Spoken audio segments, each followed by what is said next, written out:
Good afternoon.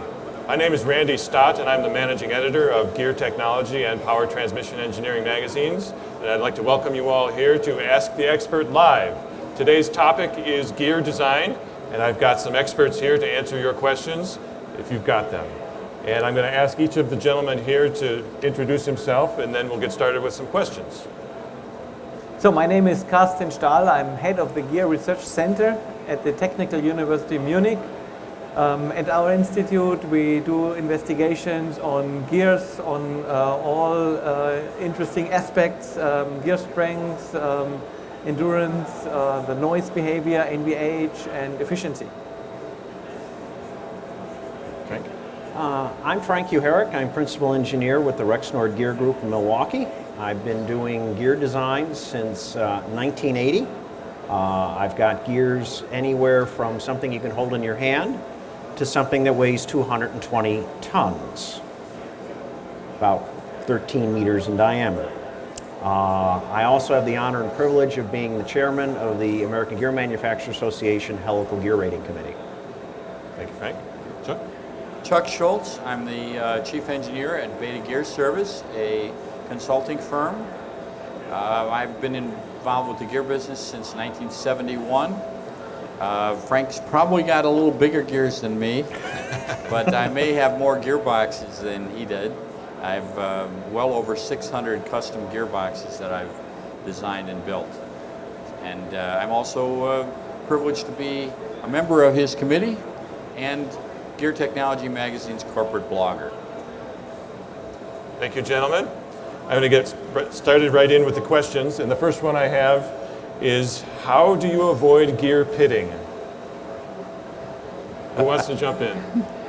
Well, it's one of the reasons that we have rating standards is that we have a whole protocol, which is basically our understanding of what makes gears pit and what makes gears break, that we've collected over the 100+ years of AGMA history.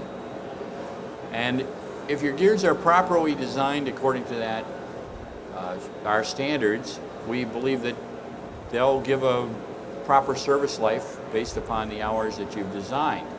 However, the things that interfere turn out to be lack of lubrication, poor lubrication, lack of maintenance, and poor application of the particular gearbox design. So the collected knowledge is in that standard. If you apply it properly and the gearboxes are properly maintained, we think you have a very good chance of avoiding pitting failures. One of the other things that I always like to point out is gears never die a natural death. It's usually the gear problem is not connected to the design. It's going to be connected either to the application or the maintenance. And I have run into more problems with people bringing gears into service and not really understanding what is the load spectrum, what is the overload possibilities, and yes, they do actually have to change the oil occasionally.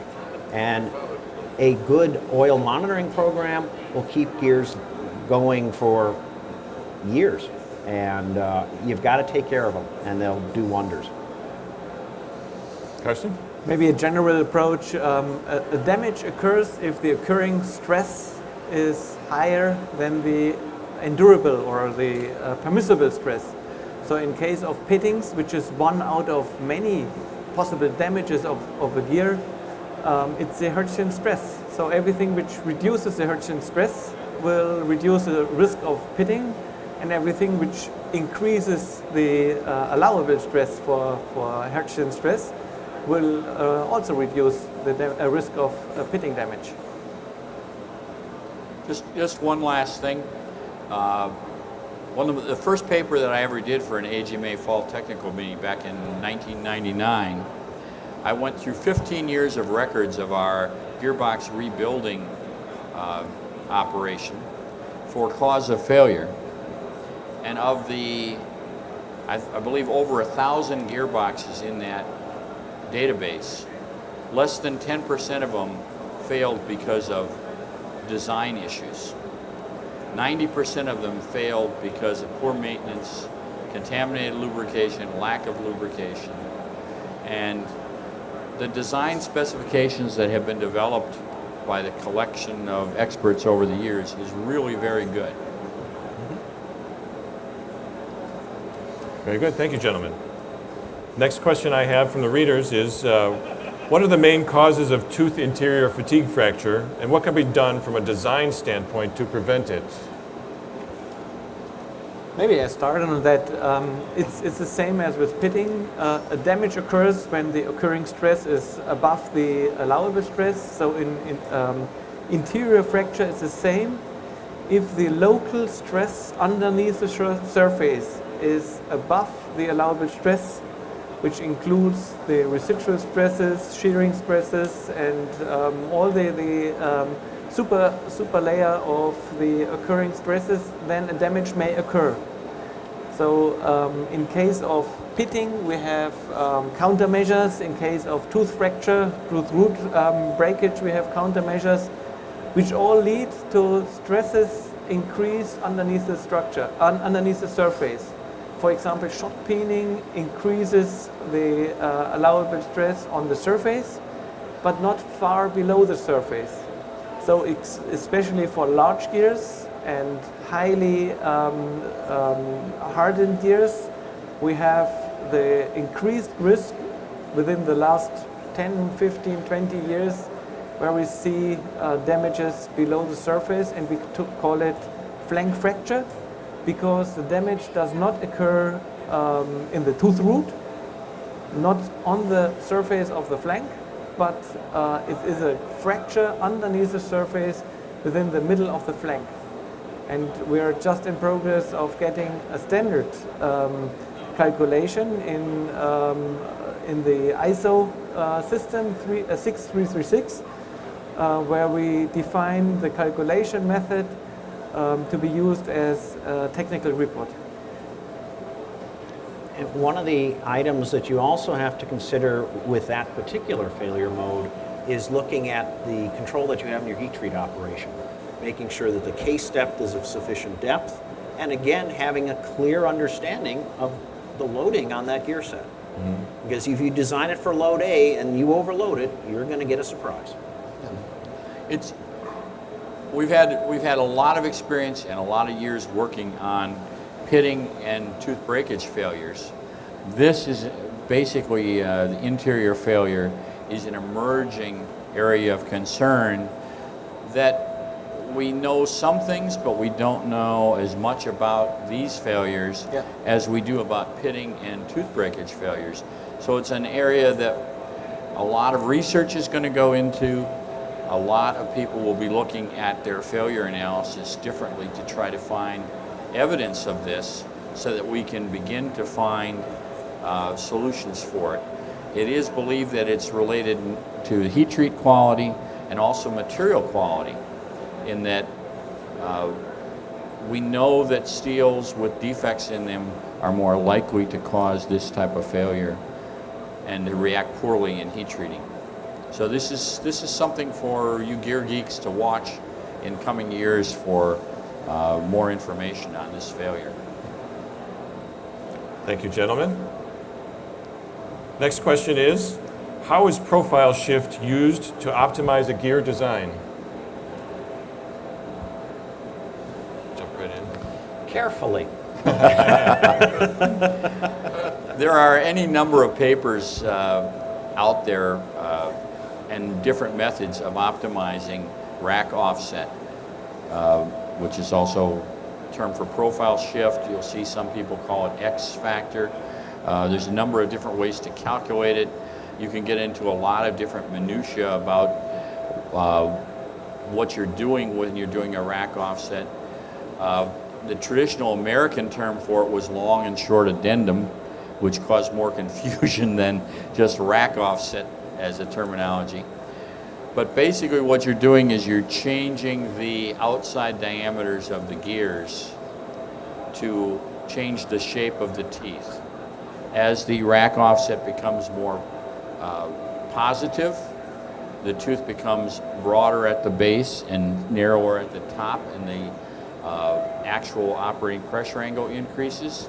If you make rack offset negative, the tooth becomes skinnier at the bottom, and the active profile angle changes to a lower number.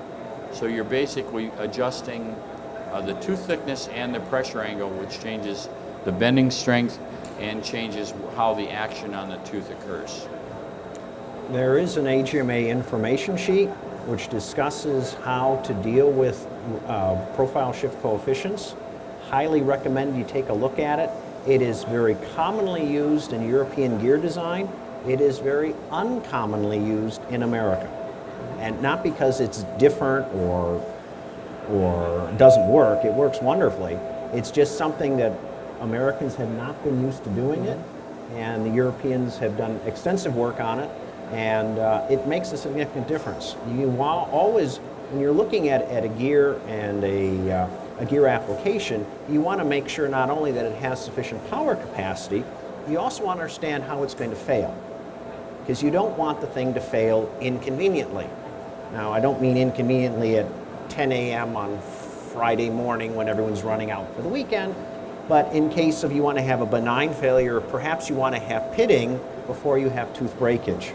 Because a pitting set you can catch and you can look at and say, oh, okay, I've got a problem. I've either got to look at my lubricant or get a spare on order. Tooth breakage, gearboxes tend to fail the ratio test at that point, which is when you spin the input shaft, the output shaft don't turn. So profile shift is one of the ways to look at that, and the European rating standard ISO 6336 has a lot of influence factors which are driven by that value. I would like to add that the base diameter shape is not affected by the profile shift. So what you can do with the profile shift, you can adjust the properties of the tooth, as Chuck explained. So what usually the gear designer has to do is play with this value, play and calculate. The trochoid is changing, so the stress in the tooth root is changing. The angle of the tooth force is changing, therefore the stresses and the curvature is changing. So play with it a little bit and see what happens, and you can balance the safety factors for tooth root stress and flank stress, and you can achieve exactly what you explained. You can balance if you accept pitting on a higher level and no tooth root breakage at all.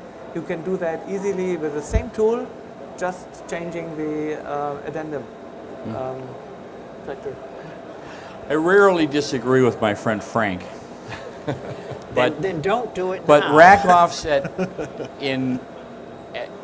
as long and short addendum has a long history in American gearing. And it's been used to solve problems.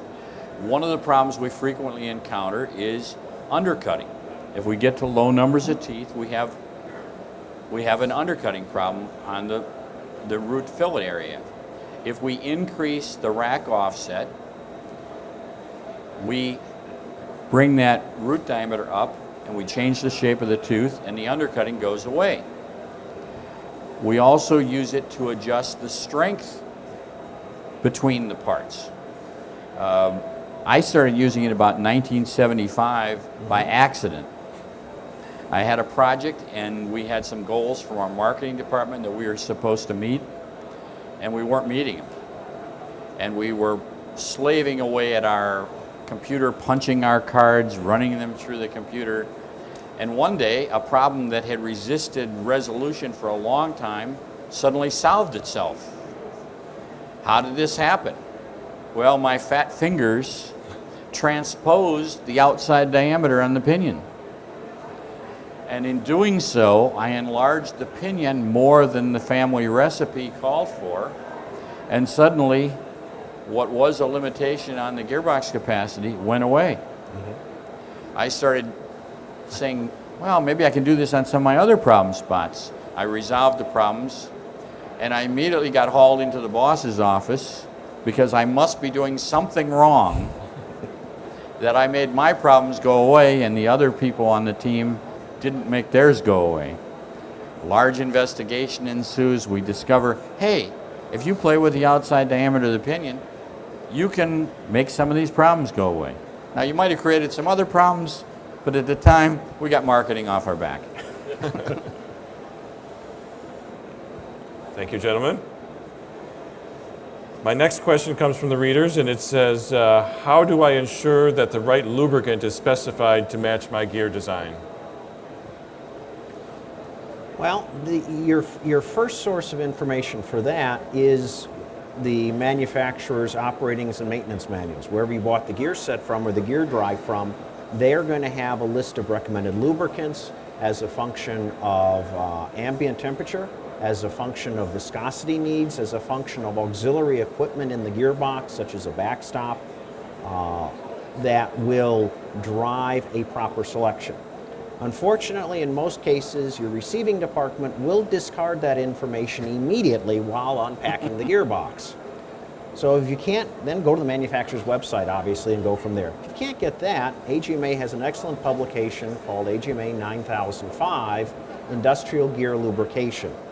And that lists a series of performance criteria that various types of lubricants, such as mineral oils, such as synthetics, anti-wear, anti-scuff oils that need to meet, that will run in very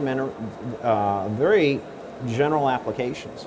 And that will also allow you to make sure that the lubricant that you're getting from your lubricant supplier is of sufficient quality and of sufficient additive package to keep your gears happy.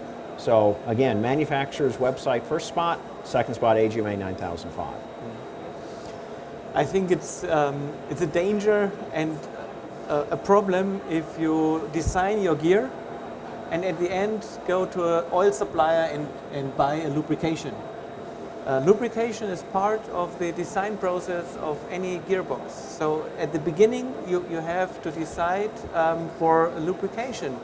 It's dependent on the time of life for the base oil, the range of temperatures, the friction, the coefficient of friction, the additives you put in, the corrosion and the behavior with colors and paints and copper. So many things to consider, and you need to do that in the very beginning. Then you have the input data for film thickness and other stress relevant data to define and calculate the stress and the safety factors for scuffing and micro pitting and pitting. And then you can find the balance, for example, using the shift, the profile shift, or other geometry sizes and factors. So this is my hint to every user. Put that the selection of lubrication in the beginning and not in the end. Mm-hmm. This is an area where the bearing people are way ahead of us for once. They have an environmental factor, A23, that they use, which calculates the effect of lubrication conditions on the bearing life. And I believe over time we will move towards a similar system for gears, because there has to be a connection between not just the loading of the gears, but the rotational speed, the surface finish of the gears, the actual geometry of the gears. And this is one of those areas where we've gotten away with ignoring it for probably as long as we can. And we're probably the next generation of standards, after Frank and I have retired, will need to start looking at the connection between these things and the gear rating in life. Mm-hmm. Thank you, guys. Next question is a little bit philosophical, so bear with me here. Have we reached the limits of gear design for today's materials, or are there still things we can do to increase load carrying capacity? What are my options? May I start? Sure. I think today it's not about gear strength as a singular property of the gear. It's always a game of strength, efficiency, and NVH behavior. And we will not expect a major step forward in strength or in any other property. I think what we are achieving on a year-to-year basis by research and the work of all the engineers in the world is coming closer to the limits. So stepping a little bit up to how can I calculate the strength a little bit more defined without losing efficiency or NVH behavior. How can I find the better balance between efficiency and strength? There are so many values in the transmission affecting both, and the more accurate you can calculate, the better you can find the optimum. And it's not one optimum for both, it's a balance. And I think there's still a lot of room to optimize one gear set to the specific application. When the customer exactly knows what he wants, that he exactly gets what he wants. Yeah, I think in the beginning when gear standards were developed, the favorite factor they had in them was 1. We knew that size was a problem, but we didn't know how big of a tooth affects the rating, so we said, well, the size factor is going to be 1. We knew surface finish was a factor in rating. We didn't know really how that affected it, so we just put a 1 there. And we basically put out a group of sign points that said, hey, these are areas that are going to affect gear rating. And now through the technology, we have gotten smarter about surface finish. We've gotten smarter about material quality. You know, in the ancient days, you know, we would add sulfur to steel because it was easy to machine. Well, it also wrecks your steel from a stress standpoint. Well, why did we do that? Well, we did that because we didn't know and we couldn't get the sulfur out of the steel. Now we can get the sulfur out of the steel and we have carbide tools so we can cut the teeth better. So we've gained another bit of rating. It's, as it was said, we're not going to have a breakthrough jump of rating of 20 to 30%. We're going to have breakthroughs of 1%, 2%, 3% around the area. And we're just approaching and understanding more and more factors. And as we get a better handle on factors and loads, we can incrementally increase ratings. So yes, power capacity is still available. I'm more optimistic than either of you. 96 years ago, we standardized on a tooth form with an addendum of 1 divided by the normal diametral pitch. That's not the only tooth form that you can have. I became intrigued with high contact ratio gears. Most automotive and motorcycle gears are now high contact ratio. 96 years from now, if we've invested that time wisely in learning about other tooth forms, we may discover a whole new realm of capacity. Plus, there's things to think about now, just with the tools that we do understand. If you were to take a couple of different automotive transmissions apart and lay the parts out, you would see parts that looked exactly the same, are very similar in size, and one of them is in a 100 horsepower economy car, and on the other side is a 1,000 horsepower Formula One car. And the parts are similar in size. They're all made out of steel. They're all heat treated. But the performance levels are entirely different. What you're going to be seeing is more of that high technology to the lower price point. And we have a lot to learn about many things about gears, despite several thousand years of the smartest people in the world working on them.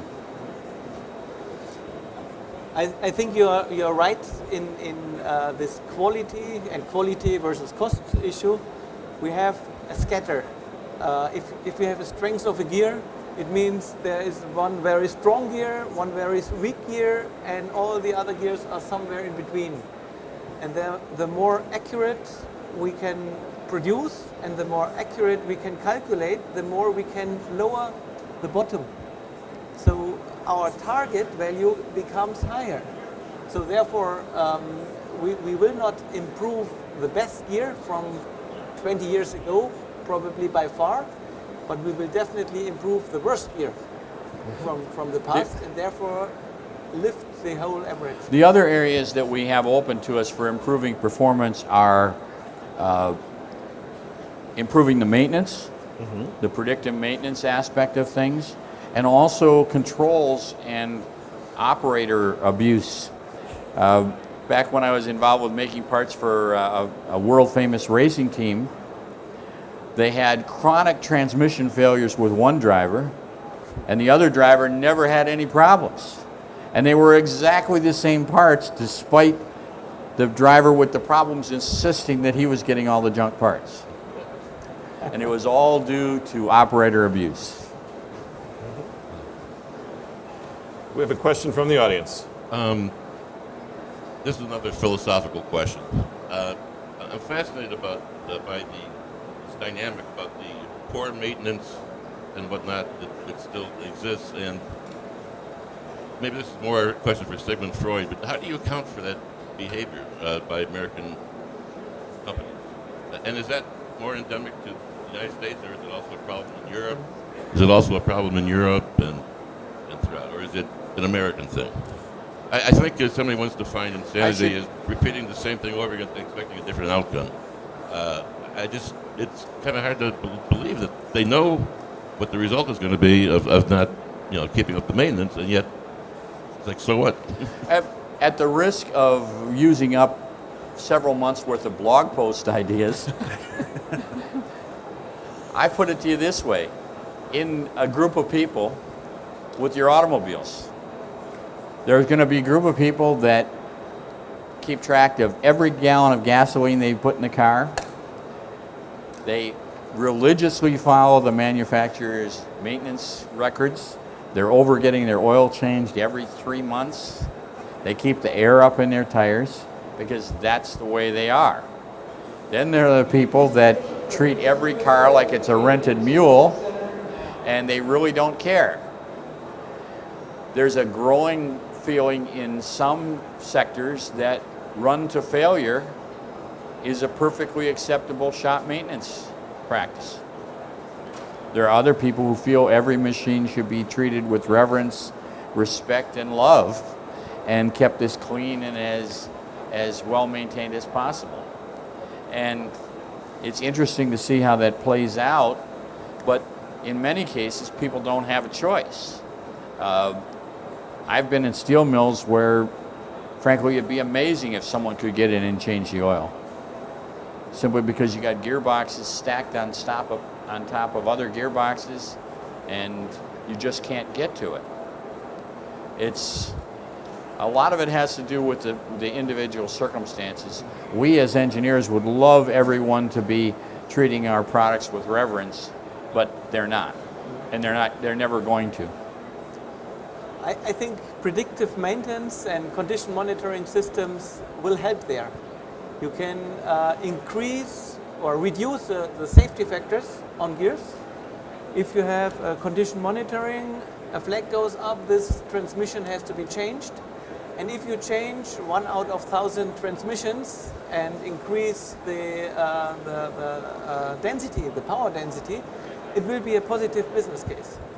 So with all the sensor potential we have with modern vehicles, modern powertrains, I think there is potential to accept that some of the powertrain parts, like gears, have to be changed for special drivers, special situations, or bad luck, or accidents. And then you can raise all the rest, the soft drivers and the lucky ones. Frank mentioned oil monitoring, and one of the things that I've encouraged my clients to do is to engage in a scientific oil monitoring system check. Particularly our European friends, where they limit the amount of hydrocarbons you can have in a facility, and you pay a steep price for disposing of used product. People have made great strides and improved their reliability by engaging in a program of monitoring the lubricant, filtering out the contaminants, and restoring the additive package while leaving the base oil in place. And this is an area that maybe the oil companies don't necessarily want to encourage because they make money selling barrels and barrels of oil, but it is certainly an area that I think environmentally conscious companies and cost-conscious companies are going to start looking at. And the other item to the audience's question is the experienced mechanic is probably not there anymore. The guy who just grew up with grease and oil and fingernails every day and could walk by a gearbox and put a screwdriver on it and say, I think the high-speed bearing's about to go. Those people don't exist anymore. But what does exist is, the industrial Internet of Things. Instrument your gearbox, do vibration monitoring, temperature monitoring, oil quality monitoring, and then they can sit in front of the computer and, oh, conveyor number 4 has got a hot bearing. Let's go and replace it. And do it in an economical manner, not at the last day of the month when you're trying to ship everything, that half your production line goes down. So I think with sensors and so forth, the gearboxes will once again be treated with reverence. Yes, as they should be. Yes. Thank you, guys. Next question. How can I tell if my gear design will suffer from excessive whine? I'm especially concerned about noise in the higher order harmonics. Anyone? I can start answering this question. So gear design, microgeometry and macrogeometry will result in transmission error, more or less. You never have conjugate gears where when you rotate one gear, the other gear perfectly follows. You always will have a transmission error. For example, if you want to have a good behavior of the teeth, you put a crowning, a tip relief on the gear, which results in a transmission error under variable loads. And the answer on that is you have a choice of programs to calculate. So there are many simulation programs. Of course, we at Technical University Munich have a program which is called DZB, where you can put in the nominal data, or you can also measure your gear with all the pitch errors and lead errors, and let the program calculate the transmission error under load, and also the dynamic transmission error under load and speed. And then you can run an FFT, a fast Fourier transformation, which gives you the answer on which order comes with which level in the incitation.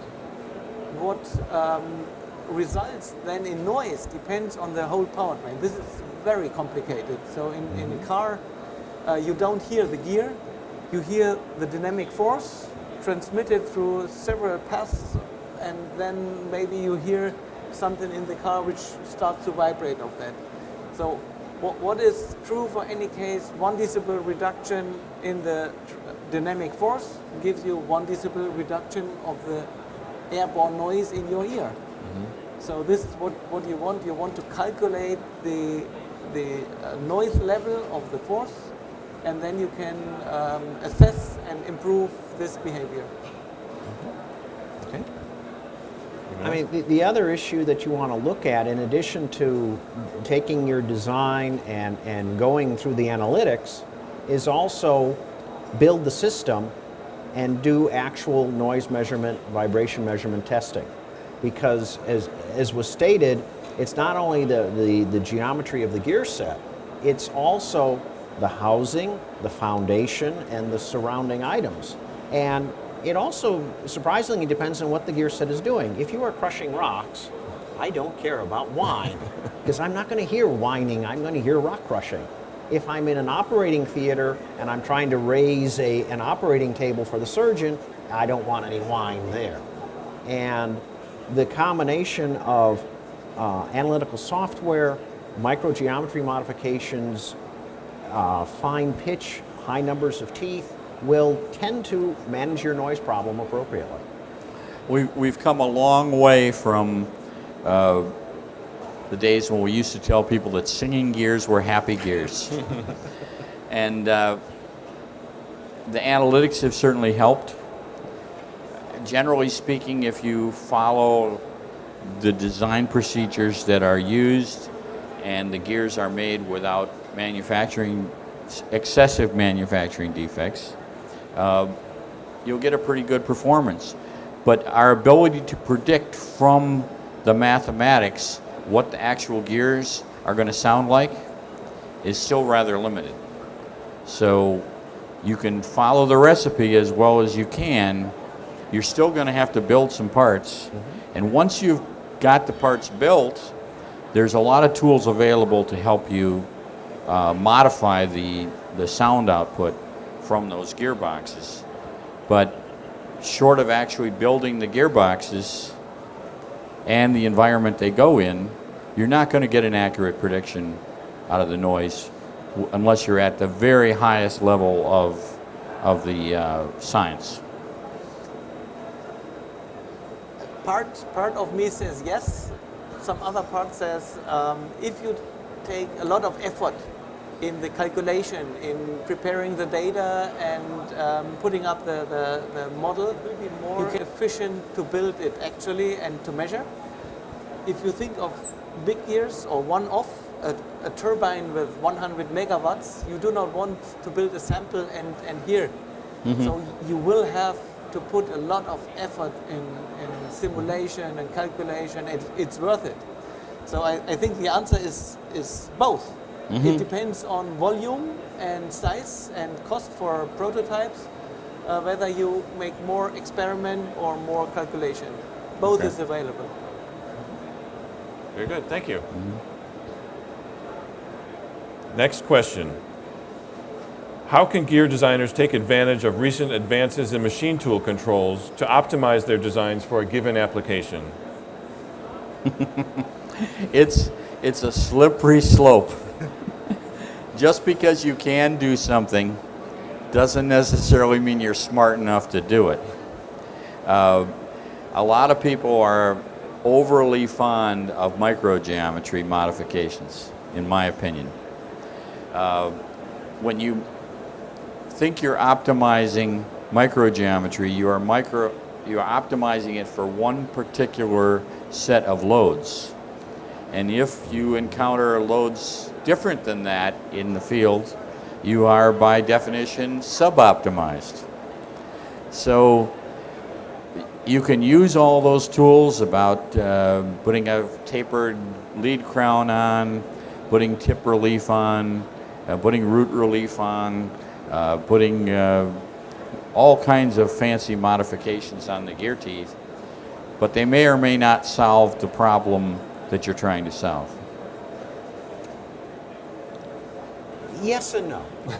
Okay. I mean, part of the problem is if you just take a unmodified profile or unmodified helix, and then you rate it to an AGMA gear rating standard, and you're using high quality grade 2 material, you're going to have a failure. Because those standards assume some sort of microgeometry modification.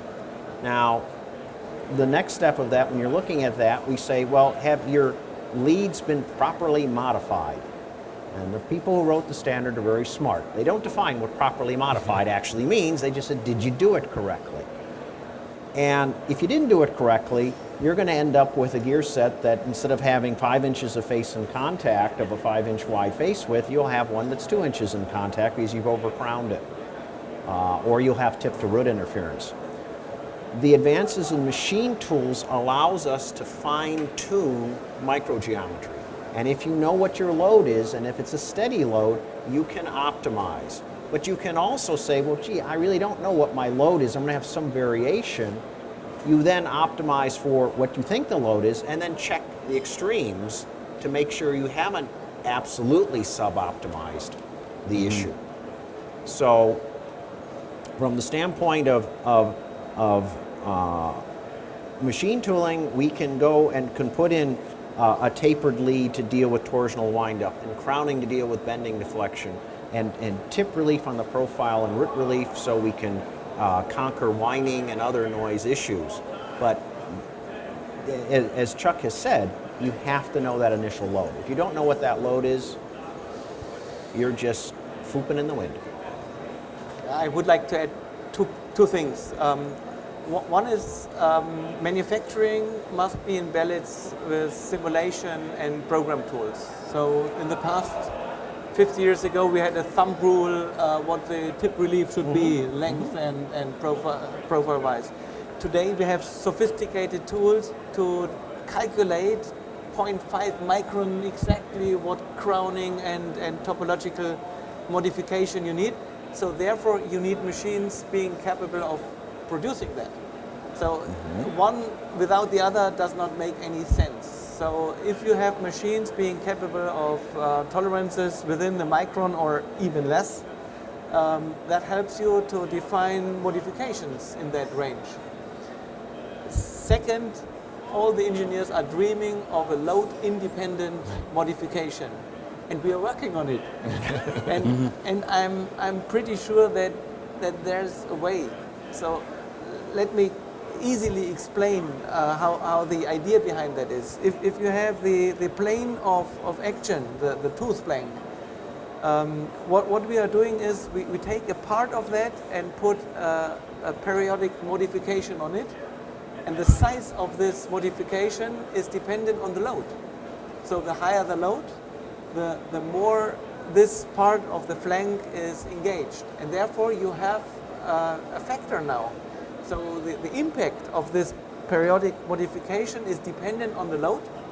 So therefore you have an adjust key to more or less let the periodic modification have an impact.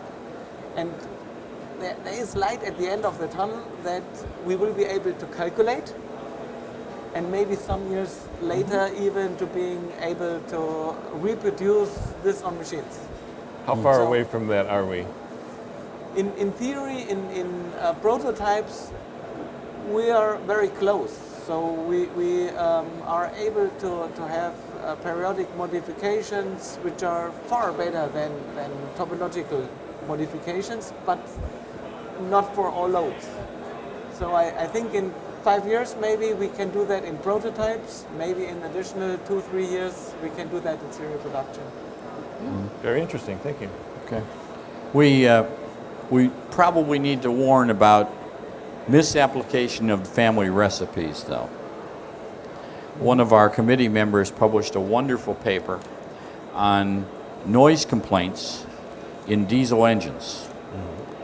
They were getting customer complaints and warranty returns on diesel engines that were deemed noisy in the timing gears. So they set up a nice experiment. They asked for 5 bobs, the best of the best, and 5 wows, the worst of the worst, I love those terms, from the test line. They took the gears out of them and looked at them, and the wows actually had gears that checked closer to the drawing parameters than the bobs did. And after much investigation, they discovered that the manufacturing people had properly applied the family recipe for tooth modification to the gears. However, the gears were not conventional addendum gears. They were high contact ratio gears. So what they had done is they had put a tooth modification that was halfway down the tip of the tooth and took away much of the high contact ratio advantage. So the wows, which were closer to perfect according to the drawing, were worse performing than the bobs, which were almost ready to fail according to the drawing because they didn't have enough tip relief on them. And when they took all the tip relief off them, all the engines became better than bobs. So rules of thumb and family recipes are wonderful, but you have to understand their application and make sure that you aren't stretching them a little too far and in the wrong direction.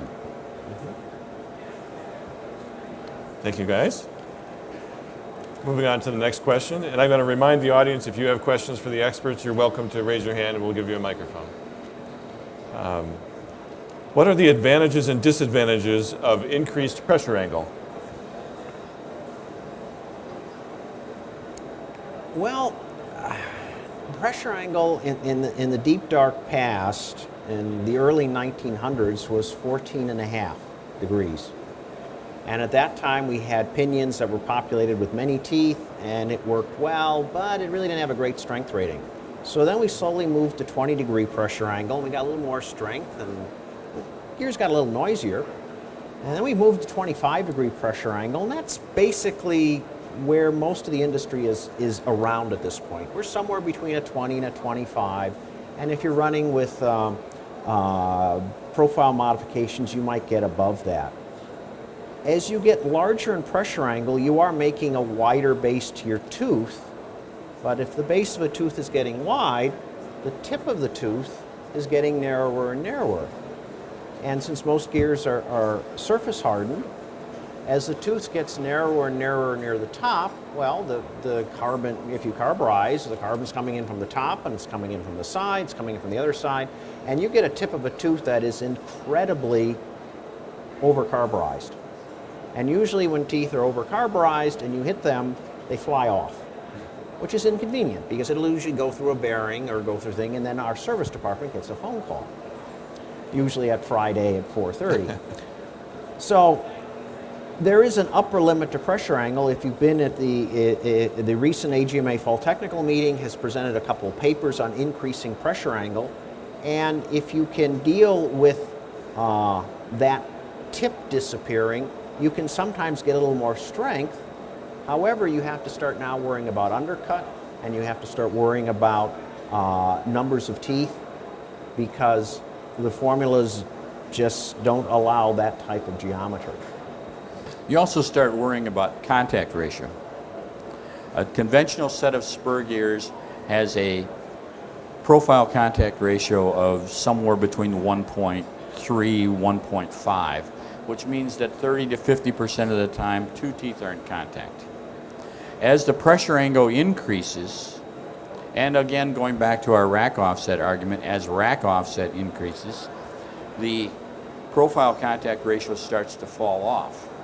And once you get down much below 1.3, the operation tends to feel what most mechanics would say is very toothy, and tends to start loading the tips of the tooth more, which contributes to the tooth breakage issue that Frank was saying.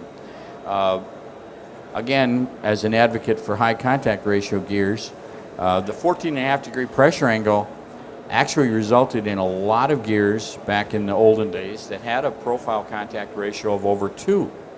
And the noise that we frequently hear in gears is the switch of one tooth load to two tooth load, one tooth load, two tooth load. If you always have two teeth in load, you don't get that sound change. We also found that it's kind of like when you build a deck. You can build a deck with 24 inches on center, 16 inches on center, 12 inches on center. Depending upon the closer the span is, the more likely your guest is to be on two joists instead of one, and it'll be a lot stiffer and stronger deck. And the same thing happens with gear teeth. One of the advantages that we see in high contact ratio gears is that we don't see a single tooth loading. So we want to be careful of our pressure angle selection and matching it to the operating conditions that we're looking for, and making sure that we have adequate profile contact ratio for the operation. At FZG, we did several investigations with another aspect, low loss gears.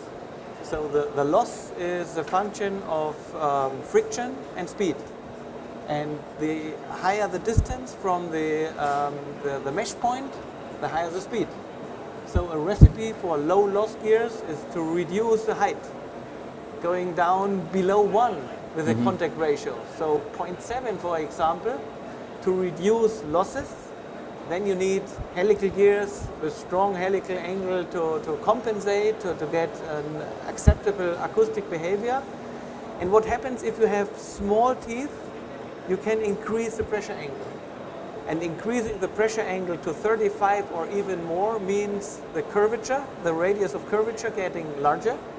Therefore, Hertzian stress going down. Hertzian stress going down means the coefficient of friction goes down, So again, power loss goes down. What we could show is with such a low loss gear, you can reduce the load-dependent friction by 70% dramatically. But of course, you have to compensate for strength and for noise. So this is my point from the beginning. It's always a There's game. never one right Yes. answer. You can make one aspect extreme, very good, but then you lose properties on the other two aspects. All right. I think we have time for at least one more question here. This one's a little bit in depth, so I'll read through it and you guys can give me your best response. From a practical gear design point of view, how does one choose between a proper happy medium? Utilizing conventional standard gears and their inherent modest performance characteristics, for example, size, weight, load carrying capacity, noise and vibrations, etc., and low cost, completely non-standard, deeply optimized high-performance gear solutions with increased cost and development time, custom tooling, etc. How do you choose? I can start this point. I think if you go to a specific application, not off the shelf, specific application with a customer with clear demands on strength, efficiency and noise, you have to use sophisticated tools anyway. So you use you lose the standard. You have freedom in choosing the height, the addendum modification or the rack position, the angles and the helical angle. I think there is no other way but sophisticated, leave the standard, use whatever improves your individual property. When you calculate with sophisticated tools, you can optimize a gear much better than sticking to the standard tooth rack profile. The other consideration that you have to give in trying to determine what is the best gear design is the application itself. What are you going to ask that gear set to do? And how much are you willing to pay? Because doing a highly customized solution will get you an optimal gear. However, you may not wish to pay $80,000 for that optimal gear. And you may not want to wait 18, 20, 26 weeks for its delivery. So then what you have to do is say, okay, I really know my loads. Loading is paramount. And then say, well, I can't do custom, but let's use all those sophisticated tools to say, out of the stack of gears I've got, what is the best one that matches cost, delivery, manufacturability, material availability to satisfy the constraints. We're blessed to live in a time when we can make the best gears that have ever been made. The question is, how good a gear do you need? And we all have to make economic choices and style choices in all areas of our lives. Some people are perfectly happy living on cheeseburgers and French fries. Other people want fancy restaurant food. They want prime cuts of steak. They want all kinds of exotic vegetables. And yet, you have to decide what can you afford, and what makes sense for you. The worst steel we get today is better than the best steel was 100 years ago. We have better machine tools. We have better cutting tools. We have better design capabilities. What upsets me is when I see someone doing something foolish and I look at that wonderful chunk of steel being made into an ugly, poor performing part. To me, somebody crawled into a hole in the ground and dug out that material. They took great hazards to their health and to our environment to make that piece of steel. We owe it to that steel to make the best gear that we can. You're here. And within the realm of our economics, that's what we should do. Thank you all. Are there any questions from the audience before I wrap things up here? Very good. I want to thank all of our experts for joining us today. It's been very educational, informational. If you could all help me give them a round of applause. Thank you. Thanks, guys. Okay.